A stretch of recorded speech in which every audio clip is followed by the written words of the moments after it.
वयूं ख़ुशियूं मोकिलाए तोखां पोइ, वेठा गम घर ठाहे तोखां पोइ, अहीं वात जीवन हो, मज़ो ज़िंदगी में नाहे तोखां पोइ।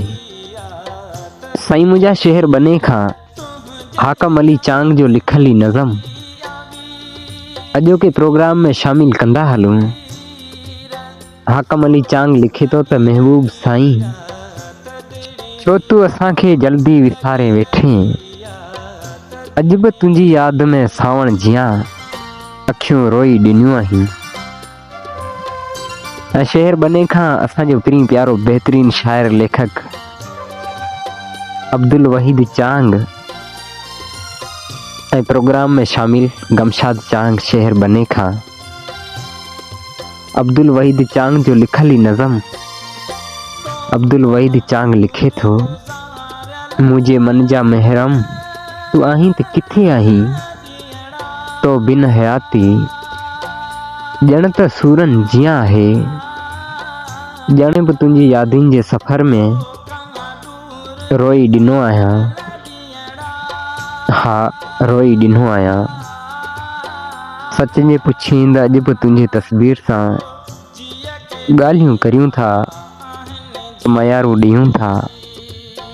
वक़्त जो पंधु तोड़े जो परे करे छॾियो आहे, मगर दिलनि में प्यार ऐं मोहबत ज़िंदा हुजे त माण्हू कॾहिं बि धार थी नथो सघे। ही अब्दुल वहीद चांग जंहिंजा अॼु बि तोसां रूह जा रिश्ता आहिनि।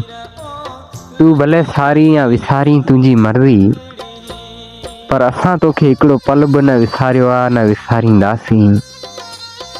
अॼु बि मुंहिंजे ख़्वाबनि में ऐं ख़्यालनि में, मुंहिंजी यादियुनि में, दिलि ऐं दिमाग़ में सिर्फ़ु तुंहिंजूं यादूं समायल आहिनि। उन्हनि यादियुनि जे सहारे ही अब्दुल वहीद चांग जिए पियो। मुंहिंजे मन जा महबूब, तुंहिंजी यादि जॾहिं बि ईंदी आहे तॾहिं असीं बेहाल थी वेंदा आहियूं।